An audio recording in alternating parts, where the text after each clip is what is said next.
know what makes me mad?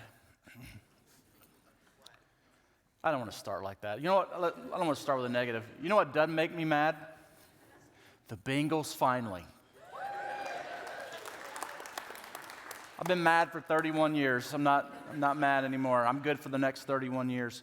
So, man, what a game. And people were saying, like, you know, there's never been a text message sent about the Bengals winning a playoff. I mean, forget that. The last time they won a playoff game, gas was 10 cents a gallon. So that's amazing. It's actually 99 cents a gallon, which is still amazing. But this text message thing, like they were like, because their last playoff win was in 91, and the first text message wasn't sent until 1992. Who was texting in 1992? Okay, because that makes me mad. That didn't happen for me till like 15 years later. I don't know who was texting or what they were texting on in 1992, but whatever. But here's what makes me mad. And you might identify with that. There's a list of things, and this is gonna just be a time of confession, okay? One of the things that makes me mad is when I'm behind somebody at a stoplight and they're scrolling on their phone and it turns green and they're not moving. That makes me mad. Anybody? I see heads nodding. Here's another thing that makes me mad. When I'm at a stoplight and I'm scrolling on my phone and the light turns green and the person behind me honks their horn because I'm not moving, it makes me a little bit mad. Here's another thing. When I'm at a theater watching a movie, because that's what you do, and the couple behind me is at the theater having a conversation, right? Because you can have that for free at home where I'm not in part of your conversation. So that makes me a little bit mad. Here's another thing that makes me mad. When somebody takes something of mine to use it thinking I'll be fine with it, and then when I go to look for it, I can't find it, and then I go to ask them where it's at, and they tell me that they left it in their friend's garage, and I can't find it. So that makes me a little. Does that happen? Anybody's house?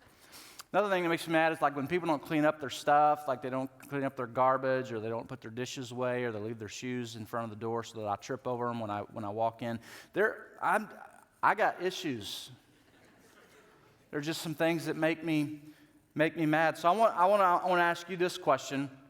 I want you to think about this. Like, what makes you angry? What makes you mad?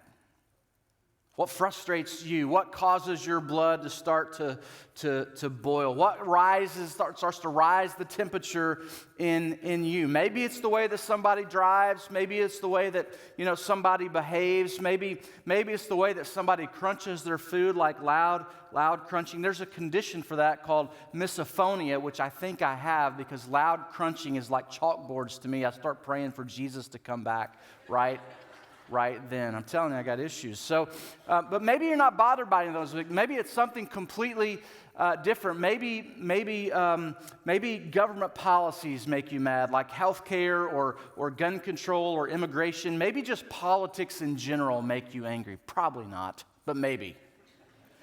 Maybe Democrats make you angry.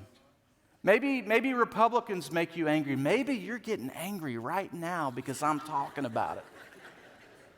But here's the point. All of us get angry. Like what makes you angry doesn't necessarily make me angry, which might make you angrier, right? That's kind of the world we live in today. If you're not mad about what I'm mad about, then I'm mad at you. So we're just angry, but all of us get angry from time to time because anger is an emotion, and God wired us up for emotions. And Paul says this about anger, which is good news. In your anger, do not sin, which means anger in and of itself is not necessarily a bad thing. It's simply a matter of where we direct it and how we express it. Like anger can absolutely be the right emotion depending on where it's directed and how it's expressed. Anger is like the check engine light in the car. It's an indicator that something isn't as it should be, something is not right, and it's time to pause and investigate. The problem is that most of us treat anger like we treat the check engine light in the car, and we just keep driving, like just give it a little bit more gas, maybe it'll go off, right? The check engine light comes on for a reason, and anger comes on for a reason, and it usually comes from one of two places. One is a good place. It's called righteous anger. Righteous anger. There is nothing wrong with righteous anger. Jesus expressed righteous anger several times through the Gospels. There are examples of this. One comes after the shortest verse in the Bible, which is John 11:35. Who knows it? Shout it out.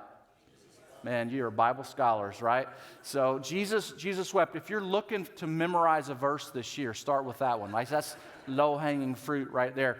But Jesus got emotional because his friend Lazarus had passed away, and he was emotional specifically because Lazarus' sisters, Mary and Martha, were grieving, and Jesus got emotional. He wept, and weeping, crying is a very natural response to the death of someone that we love. But anger is also the right response. Because death is wrong. Death is not the way God intended it. Death is not the way it was supposed to be. And if you've ever experienced the death of a loved one, you've gone through the grieving process from sadness to anger. And Jesus, in his humanity, moves through this process in John 11 really quickly. He moves from sadness to anger. So he decides to do something about it. And he says, where have you laid him? Show me his tomb. And John says they took him to the tomb and that Jesus was deeply moved. He was deeply moved. The Greek word for that phrase is the word embrimaomai, which means to snort. Jesus snorted. Now, some of you do that when you laugh, okay? And that's another emotion that God's given us, which is great. Jesus snorted when he was angry, and this is so powerful, don't miss this. The word is used to describe a horse that is mounted by a soldier and then spurred into battle. And so just picture that as Jesus is standing in front of Lazarus' tomb. He is like an angry horse getting ready to go into battle against death to take back what the enemy has stolen. Jesus was righteously angry over death. Now, the most well-known story of angry Jesus is when he ran the merchants out of the temple and he overturned tables. And when most of us, we read this story or we hear this story, we think about Jesus like just throwing tables over. I don't think Jesus was doing this. I don't think he was going Bobby Knight in the temple. That's not what I think Jesus was doing. It just says he overturned the tables. So, he doesn't have to throw them across the room like the Incredible Hulk, right? I don't think that's what he was doing. He turned them over, overturned them, meaning he was putting them out of business. He was closing up shop. And the reason he did this, there's a reason he was doing this. That's because the Jews had employed a very lucrative business by selling animal sacrifices there at the temple, which cheapened worship for those Jews who were coming to the temple and to enact a sacrifice. It was making it very convenient for them. On top of that, this business was being conducted in what was called the court of the Gentiles. This is where non-Jewish people came to learn more about the one true God. And so this was supposed to be a place of ministry, but they had turned it into a market. And so Jesus was righteously angry, and so he did something about it. Righteous anger is motivated by what isn't right in the world. Righteous anger is motivated by what isn't right in the world. There's a lot of movements that have spurred out of righteous anger. The civil rights movement was birthed out of righteous anger over inequality. The Salvation Army was birthed out of righteous anger over poor and impoverished people in London, England. The YMCA was birthed out of righteous anger to get young men off the streets and into a Christian environment where they could grow spiritually. Like, you thought it was just a place to work out and you gave your kids karate lessons, right? It was a cause. It was a cause long before it was a gym. MAD, Mothers Against Drunk Driving, was birthed out of one mom's pain over losing her 12-year-old daughter to a drunk driver. Celebrate Recovery, a ministry we have here at Centerpoint, was birthed out of righteous anger over addiction issues. Hope's Closet is a ministry that was started several years ago by a few Centerpoint members out of righteous anger over the lack of resources and support for foster parents. Today, it's Butler County's top resource for helping foster parents on their foster journey. Pause was a Butler County program birthed out of righteous anger over the lack of resources and support for parents of special needs kids. Today, Pause is its own 501c3 ministry that's housed right here at Center Pointe, led by our own Lisa McCoon, and is leading the way nationally in providing care and respite for special needs families. These are things that were started because someone saw something that wasn't right. That's what the emotion of anger has the potential to do. Righteous anger is motivated by what isn't right in the world, so don't fight it. If you got a righteous anger in you, don't fight it. Because there's a lot that's not right in the world, and we need Jesus followers to follow Jesus into that fight, the fight against darkness and the fight against brokenness, to bring about light and to bring about healing. And if you find yourself angry over poverty or abortion or addiction or homelessness, like fan that flame, because the Holy Spirit has probably put that in you, because He's leading you to be involved in bringing the kingdom of heaven into those dark places to make it right. That's not an anger we want to fight against. That's an anger we want to leverage with everything we've got. That's how positive change happens in the world. Somebody got angry about something that wasn't right, and they went to work. But there's another kind of anger that keeps a lot of people out of the right fight, and it's unrighteous anger. It's unrighteous anger. And we're going to look at what James says about this. James is the half-brother of Jesus, and he wrote a letter that's in our Bible that contains a lot of wisdom and insight into this kind of anger, where it comes from, and how we break this cycle. He says this. He says, everyone should be quick to listen, slow to speak, and slow to become angry. If everybody in our country would memorize this verse, if this would be everybody's verse of the year, it would change the cultural landscape of our country. Like if this were America's New Year's resolution, we would see a completely different United States of America by the end of the year.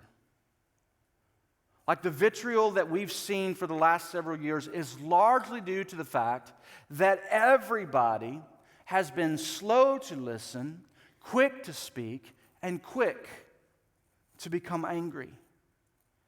And that's led us to nowhere good. We have this deeply polarized political system. We have a fragile culture where everybody is just so easily offended by everything. We have a toxic social media platform that has all but eliminated the courtesy of a conversation where we sit down with each other and look each other in the eye and have a conversation out of honor and respect for one another. Nobody is listening. Everybody is speaking. And everybody is angry. And it's exhausting. It's really exhausting. And what's most disheartening to me is seeing self-proclaimed Jesus followers just following suit. Just following suit. I've seen nasty social media debates between brothers and sisters. I've seen people's integrity called into question. I've seen passive-aggressive comments that are just childish. I've seen friendships fall apart. All because people have done the reverse of this. Slow to listen, and quick to speak, and quick to become angry. And James tells us why we shouldn't operate this way. He says, because human anger does not produce the righteousness that God desires. Human anger does not produce the righteousness that God desires. ESV calls it the anger of man. Human anger, or the anger of man. It's the opposite of righteous anger. Human anger isn't focused on what's wrong out there. It's focused on what's wrong right here. Righteous anger is motivated by what isn't right in the world. Unrighteous anger is motivated by what isn't right in my world. It's motivated by what isn't right here. in front of me in my world. I need you to be quick to listen because I need to tell you what's wrong with you. I need to be quick to speak because the problem is not with me, it's with you, and I need to speak my truth. Like I hear this all the time, my truth. When you put a personal pronoun in front of truth, it's no longer objective. It's subjective, which means it's no longer truth because truth doesn't change. My truth doesn't mean my truth. It means my opinion. It means my perspective. It means my preference. It means my desire. You're the one who's seeing this wrong, and I need to tell you how to see it the right way, which is my way. And it's nearly impossible to be slow to anger when we are slow to listen and quick to speak. Unrighteous anger is motivated by what isn't right in my world according to the king of my world, which of course is me. Proverbs says this, one who is slow to anger has great understanding, but one who is quick-tempered exalts foolishness. People who control their anger understand that flying off the handle and becoming so upset, it actually doesn't solve anything. It usually just makes things worse. They know that cooler heads always prevail. But people who are quick-tempered and blow up, they just display foolishness. Like you've never seen anybody who's just gone off and walked away and go, now there's a wise person. You don't associate wisdom with that. My dad had an anger problem most of his life. Like he blew up frequently, which impacted our relationship. Because as a kid, I didn't want to be around to see it, and I certainly didn't want to be the target of it.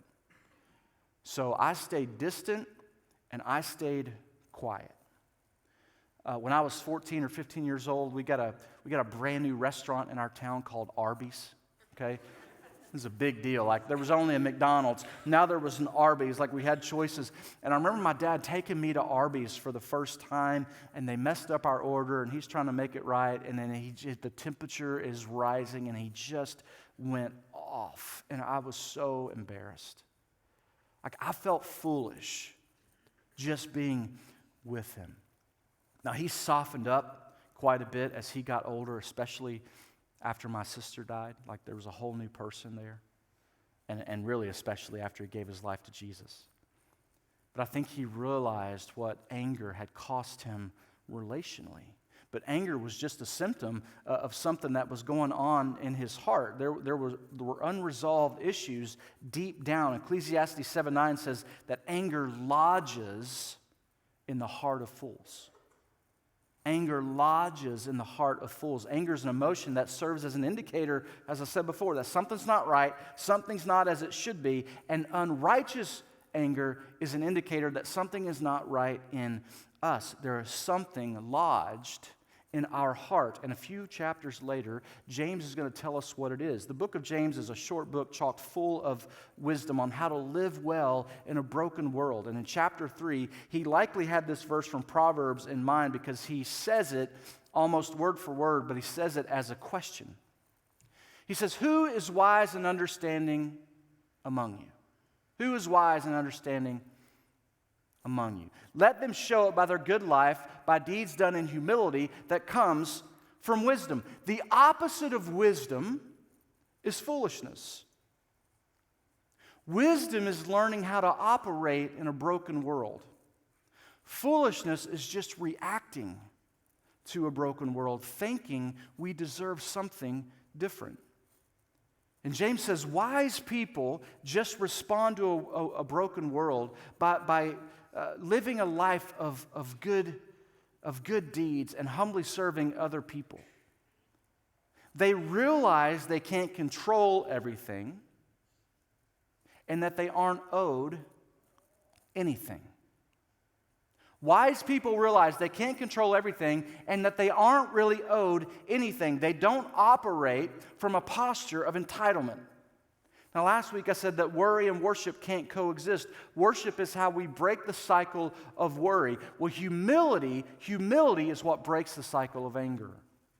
Humility is what breaks the cycle of anger. Humble people rarely get angry, at least unrighteously angry. You just think about the most humble people you know. Can you think of a time where you just ever saw them just lose control? Humble people rarely get unrighteously angry. Angry people, on the other hand, aren't very humble because anger almost always comes from this place of entitlement. Now, that's not my opinion. That's not my truth. That's truth. That's what James says. He says this, what causes fights and quarrels among you? This is a great question. What causes fights and quarrels among you? So just for a minute, just reflect back to your last fight. What caused it? Don't answer out loud, especially if what you think caused it is sitting next to you. There's a different time and place for that, okay? There's a right answer to this question, and guess what? The answer's not your husband. The answer's not your wife. The answer's not your mom. The answer's not your dad or your son or your daughter or your cousin's dad or your cousin's father. It's not your teacher. It's not your boss. And it's not me. Humble people never blame other people. They just own their part. The first question that James asks is, who is wise and understanding among you? Wise people know, understanding people know the answer to this question right here, that fights and quarrels aren't caused by somebody else. James says, don't they come from your desires that battle within you? Don't they come from your desires that battle within you? Humble people never blame other people. Angry people never take the blame. Well, they drive like a moron. He's just not being fair. Like, I don't deserve to be treated that way by her. We blame other people and then justify our anger and our actions. He goes on, you desire, but you do not have, so you kill. You covet, but you cannot get what you want, so you quarrel and fight. Like, you do what you think is justified by not getting what you want. Like, I didn't get it my way, so you're going to pay. It's literally the oldest play in the book. Adam and Eve's two sons, Cain and Abel. Genesis chapter 4, they brought an offering to the Lord, and it says that God looked with favor on Abel's offering, but he did not look with favor on Cain's offering. Here's why. Abel's offering was costly. Cain's offering was convenient. And worship that costs us nothing isn't worship. It's just a wave. Worship that costs us nothing is not bowing the knee in sacrifice. It's just giving a head nod of acknowledgement to God. Like, I see you over there. And God is serious about worship. Back to the overturning of the tables. Not because he needs it, but because he deserves it, because we need it. Because worship is an expression of humility. And so God rejected Cain's offering. And instead of responding with wisdom, he reacted with foolishness and he killed his brother. He desired, but he did not have. And so he killed. Jesus said, you've heard it said, do not murder. But I tell you, don't even be angry with another person. Why? Because anger, when you invite anger to your table, it has the opportunity to go somewhere bad. It always has the opportunity to go somewhere bad. Right after Paul says, in your anger, do not sin, he says this, do not let the sun go down while you are still angry, and do not give the devil a foothold. In other words, deal with anger quickly before the enemy gets a chance to lead you down a long road of regret. Now, I'm going to assume the best about all of you and assume that you're probably not going to kill somebody over your anger. But let me ask you this question. Have any relationships died because of your anger? Have you been in relationships that have died because of somebody else's anger? Like, anger oftentimes leads to something dying. And James says it comes down to this, that you didn't get what you wanted. You didn't get what you wanted. This was the cause of most of my dad's anger. When he didn't get what he wanted, he just went off. Whether it was respect, or whether it was the wrong order at Arby's. And when I look at the times that I've blown up or I've shut down, because I'm an introvert, so introverts oftentimes they just go inward. They just shut down, like they don't explode necessarily, but like my silence can be deafening, like the body language. You know what I mean? So we just deal with anger in different ways. But when I look back at those times, it's almost always because I didn't get what I wanted. And if you just reflect on the times that you've become angry, you will most likely find that the root was because you didn't get what you wanted, even if what you wanted was right. Even if what you wanted was deserved.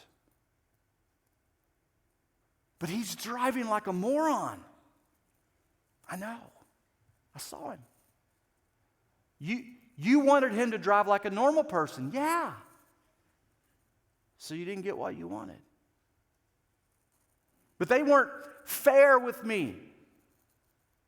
So you wanted fairness. Yeah. So you didn't get what you wanted.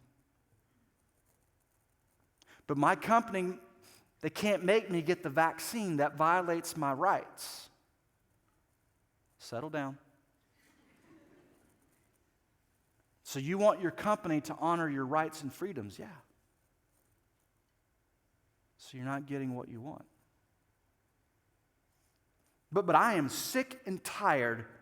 I am sick and tired of people not trusting the science with this vaccine. They need to do their research. So you want people to get the vaccine? Yes, I want people to get the vaccine. And they're not getting it. No, what's wrong with people? So you're not getting what you want.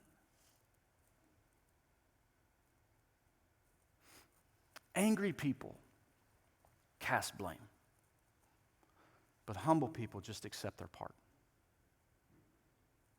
Angry people always cast blame, but humble people, they just accept their part. And I'm not saying that the other person or party isn't at fault. I'm not saying that they don't bear some responsibility. I'm not saying that they don't bear all of the responsibility for what went wrong. But we have to recognize that anger almost always comes from a desire within us and then comes out of us because that desire was unmet and unsatisfied. Like when we boil it all down, we fight and we quarrel and we bicker and get angry because we didn't get what we wanted. And so we have to humble ourselves and accept the fact that at least part of the problem, not all the problem, but at least part of the problem is right here.